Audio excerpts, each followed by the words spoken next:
Bab 14. Bagaimana menjadikan kebiasaan baik tak terhindarkan dan kebiasaan buruk mustahil. Victor Hugo merasa mustahil memenuhi tenggat yang telah ditentukan. 12 bulan sebelumnya, pengarang Prancis itu menjanjikan buku baru kepada penerbitnya. Namun alih-alih menulis, ia menghabiskan tahun itu untuk proyek lain, menghibur tamu-tamunya dan membuat penulisan naskahnya terbengkalai. Kesal melihat kenyataan itu, penerbit Hugo menanggapi dengan menetapkan tenggat kurang dari 6 bulan. Buku itu harus selesai pada Februari 1831.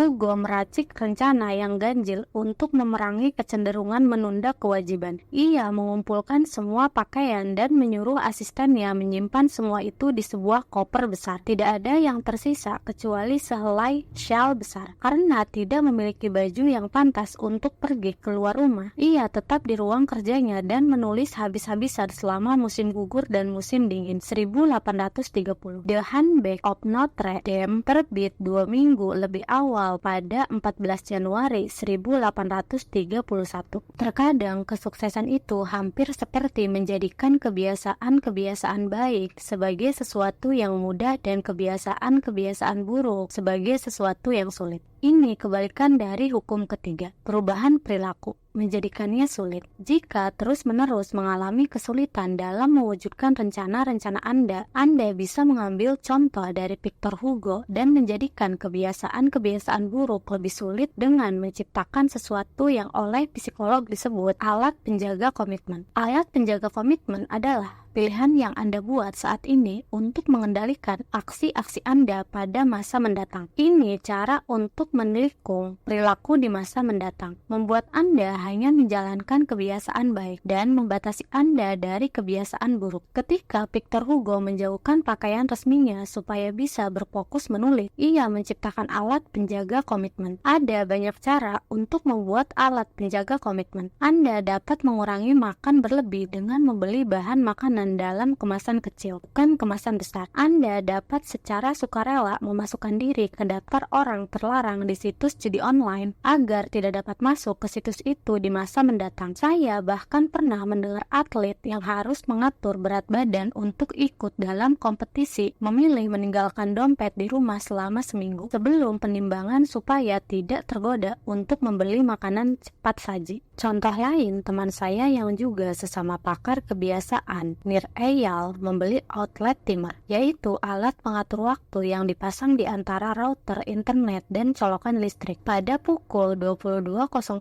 tiap hari, outlet timer itu memutus aliran listrik ke router. Ketika internet menghilang, semua orang tahu itu waktunya berangkat tidur. Alat penjaga komitmen bermanfaat karena memungkinkan Anda mengambil keuntungan dari tujuan-tujuan baik sebelum Anda beresiko jatuh ke dalam godaan. Setiap kali berusaha mengurangi asupan kalori, misalnya, saya akan meminta pelayan mengambil separuh dari jatah saya sebelum disajikan. Kalau saya menunggu sampai pesanan datang lalu berkata pada diri sendiri, aku hanya akan makan setengahnya, itu tidak akan pernah berhasil. Yang penting adalah mengubah tugas sehingga diperlukan upaya lebih banyak untuk menyimpang dari kebiasaan baik daripada untuk memulainya. Bila merasa termotivasi untuk mempertahankan bentuk tubuh, daftarkan diri ke latihan yoga dan datanglah sebelum latihan dimulai. Jika berhasrat sekali untuk memulai bisnis, hubungi pengusaha yang Anda hormati dan minta jadwal untuk berkonsultasi. Ketika tiba waktunya beraksi, cara satu-satunya untuk mangkir adalah membatalkan pertemuan yang memerlukan upaya dan mungkin mengharuskan Anda kehilangan uang. Alat penjaga komitmen memperbesar peluang Anda akan melakukan hal yang benar di masa mendatang. Dengan membuat kebiasaan-kebiasaan buruk sulit terwujud pada masa sekarang, bagaimanapun kita bisa berusaha lebih baik lagi. Kita bisa menjadikan kebiasaan-kebiasaan baik tak terhindarkan dan kebiasaan-kebiasaan buruk mustahil.